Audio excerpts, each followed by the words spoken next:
boys or ladies, if you're watching, I haven't done a reaction video in a long time. Today we're going to be reacting to Dan Blizerian. He's pretty much, well, most of you guys probably already know who he is. If you don't know who he is, he's pretty much a guy worth like $400 million plus, and he's basically been a celebrity for over 12 years. He has a load of money. He's done a whole bunch of crazy stuff. He's went to Navy SEAL training, made it to Hell Week, got injured, and then he basically got dropped. But he has a lot of crazy stories, and he's pretty much going over his dating experiences with women in this video. I was watching this podcast earlier, so I decided to give it a look. What are the common assumptions, the biggest ones that are holding guys back when it comes to attracting women? What are the reframes or the best strategies that you've deconstructed from yourself? Okay, so the most common problems I would say would be some mindsets, like, you know, limiting beliefs is a big one, like thinking like, oh, I'm not tall, so women aren't going to be attracted to me, or I'm not rich, so I can't get women, or, you know, like all these reasons why they're not attracted. Do those things not matter? No, they don't matter at all. Like at all. Like the things that actually can make a woman pursue you or chase you or be interested in you, like, you know, Bill's a perfect example. He had all the things, not one, not two, not three. He had every single thing that guys think that they need to get women. And Plus a desert island. Desert island with 36 girls. Like, you couldn't get a better scenario. So like, that is literal proof that like all these things, you know, still didn't get laid. Exactly. That's not going to solve your problem, because here's a guy that had all those things and he still didn't do it. Right. And I have another sample of a bunch of guys in my fraternity that were short, that didn't have money, that weren't that smart, all this stuff, and they got a ton of pussy. Yeah, that's just true, because on the internet, like especially on social media, you be seeing like women, they'd be like, oh, I need a man that's 6 foot tall. Or on YouTube, you see guys talking about, oh, women want a man that make over six figures and all this stuff. But like in reality, like in the real world, when I'm walking around, I'm seeing guys that are literally like 5'6", like short dudes still being able to get women, or dudes that aren't even, they're not even like Greek gods or something. You're just your average man, and they're just out here getting women. Like, it's not impossible. I don't know. The internet just hyperinflates stuff and makes things look like crazy. But in reality, dudes still be getting like women. I guess they're talking about like incels or whatever. So like, I just know that it's not the traditional things that guys think that they need. That's a part of it. But I think like I said, Like, when I kind of like deconstructed it. sorry to keep pausing. Even I don't have like half the stuff that they say. I mean, obviously I'm over 6 foot tall, but like, you don't need all that stuff, bro. You just gotta be a good, reasonable person, and it takes you a long way. The biggest epiphany that I had was the difference of when you are chasing a woman or you're pursuing a woman versus when she's pursuing you, and like the flaws disappearing on both sides. When a woman's chasing you, your flaws disappear, her flaws magnify. Just like when the really, That's stage true. 5 clinger girl hits you up all the time, it's just like, you're not interested in her. Maybe she can suck your dick on a Friday night if you strike out at 3 a.m. Right. But like, the same thing's true for women, is like when these guys massively over communicate interest, they know they can have them. And then it's like a conversation of, do they want them? And when you're looking at flaws, you're going to find them. Like, you've got flaws, I've got flaws, like everybody has flaws, right? So when you're looking for flaws, they stand out. But when you're pursuing something, like think an auction, like 5 guys want something, 5 guys are bidding for something, and like you really want it. And you have this like, idea in your mind of like when you wanted something, you didn't get it, and this fear of loss. You're not thinking about what's wrong with it. You're just, how do I get it? Right. Just like, and this is probably the most common mistake guys make, is they're like, this girl's hot. How do I fuck her? That's the thought process. Oh my Nah, God, that's she's real. so beautiful. Like, I would marry that girl. How many times have you heard a guy say like, oh my God, she's so hot, I would marry her? It's like, what if she has AIDS? What if she's a pathological liar? What if she's like 95,000 guys? What if she's just like a serial cheater? Like, what if this girl has massive problems? What if she's bipolar? What if she's got a massive alcohol problem? Whatever, right? Like, dig a little bit deeper, like be discerning, like go into the interaction, like wanting to find out more about the girl, not just accepting her looks as being enough. And I think that's Fuck, dude, I'm not gonna lie. I fell victim to this too. You'd be like, she got big tits, she got big ass. All right, that's cool. But like in reality, we're not even like vetted seriously. Like you got to go deeper than just the looks. Because like I've been with some women that look good, but like, bro, when you actually get to know them, you realize like how annoying they are. Like some of them, and you're just like, nah, this ain't it, chief. Like, and you're like sitting here stressed out. Like, bro, I'd rather be with someone and not be stressed out. But at the same time, I'm still gonna look for somebody that look good at the end of the day. But like, you gotta dig deeper. That's all he's saying.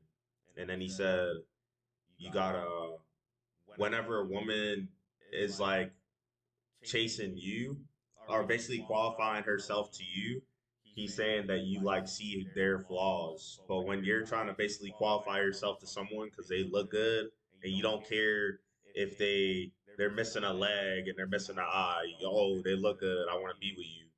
They're disqualifying you basically. That's what he's saying. Biggest problem that guys Or you're make is that qualifying they to just them. like the looks are enough, and then the Nah, conversation that is like, shit's how do I real. get her to like me? So you're Because already any going chick in there that's with a chased, handicap. any chick that's like ever like pursued me hard as fuck, I'd be like in my head like, wait, what's wrong with you? Like in my head, like I'll be like seeing all the flaws and stuff with them. And then it is vice versa. If you try too hard, y'all about to see what he says, but if you try too hard, they're disqualifying you, bro.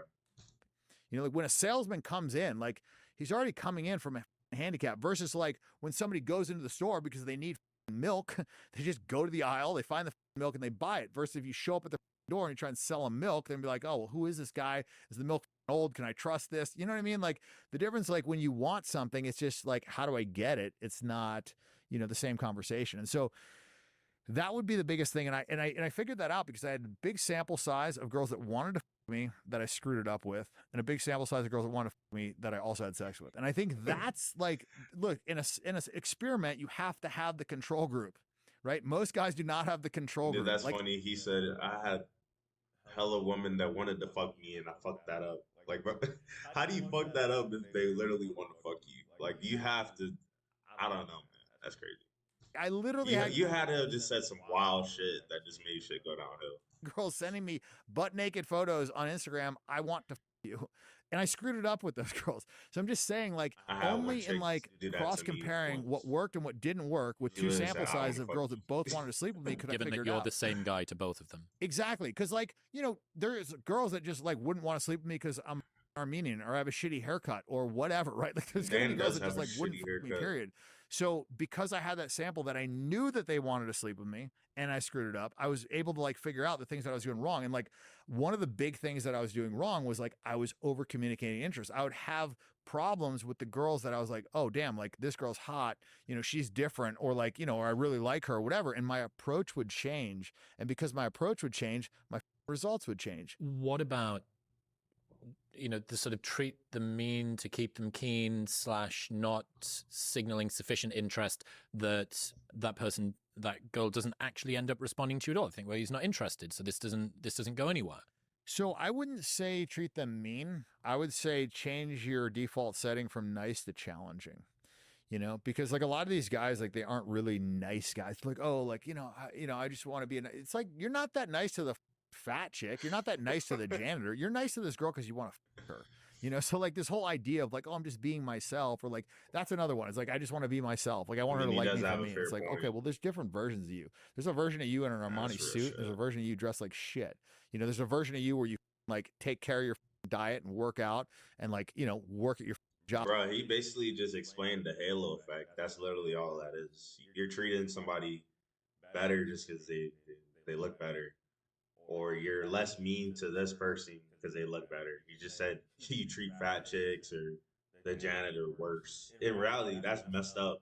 You want to try to be even with everyone, but like in a perfect world, like you don't treat everybody equally, bro. That's just not how it is. There's a version of you that just like succumbs to every one of your, you know, impulses. Like, you know, like I drive by McDonald's and like, you know, I just want to eat fries, but I don't, you know, like I want to have Snickers all day, but I don't, you know, like you can make yourself better. And I think, you know, a lot of guys don't do that. Like a lot of guys are just like, I want a girl to like me for me. So get tactical for a moment with regards to guy has girl that he thinks she's hot, she's interesting, I want to pursue her.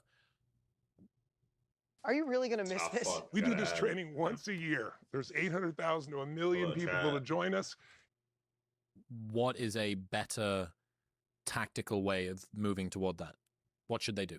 Well, I mean, I would not start the interaction by over communicating interest, number one. So I would go up and, have a conversation with her.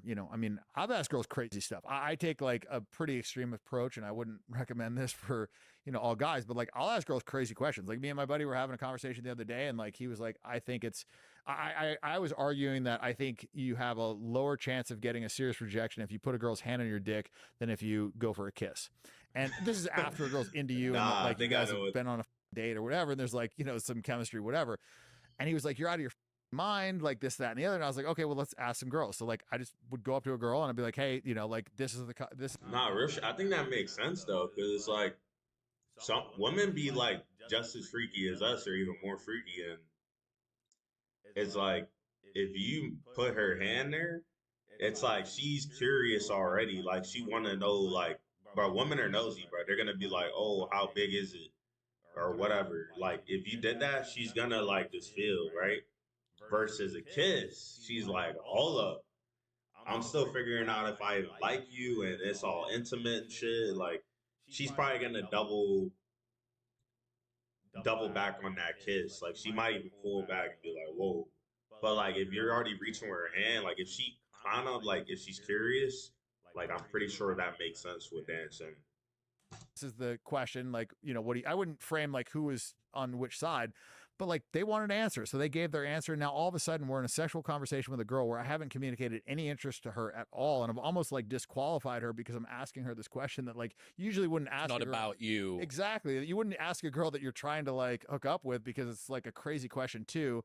Yep. And so I'm not saying that would be, the optimal approach, but I'm just saying like that's something that like most guys wouldn't think to do, but that it's more successful than going up, over communicating interest, putting a girl in a position where like she has to decide like accept or reject. And usually when they're like forced to accept or reject, usually reject is the default. And if it's not, then they're probably a whore. If they just like accept every guy that comes up to them. This is your chasing versus choosing paradigm. Well, yeah. So get into the interaction, and the caveat to that is like what you say to a girl isn't necessarily how important as like how you say it. So you could go up and say some really stupid shit to open the conversation. It doesn't really matter. Like as long as you get in there without massively over communicating interest, right? And then I would say be discerning, be challenging, like, ask questions, dig deeper, get a little bit of information about it, I mean, Neil Strauss had a good one when he was on with Jessica Alba, and he said, looks are common in LA aside. Oh yeah. So what he just said right there was, he said, be challenging. He didn't really go into it unless I paused it before he said something about it, but he starts talking about LA and shit at this point because of how people look good. And so basically I guess you could like ask like about her childhood or about her parents, because certain women, bro, like if you run into them and they got like a dad issue or something, like you at least want to know that. Like you don't want to just be with a chick just because she look good and you don't know this one piece of critical information.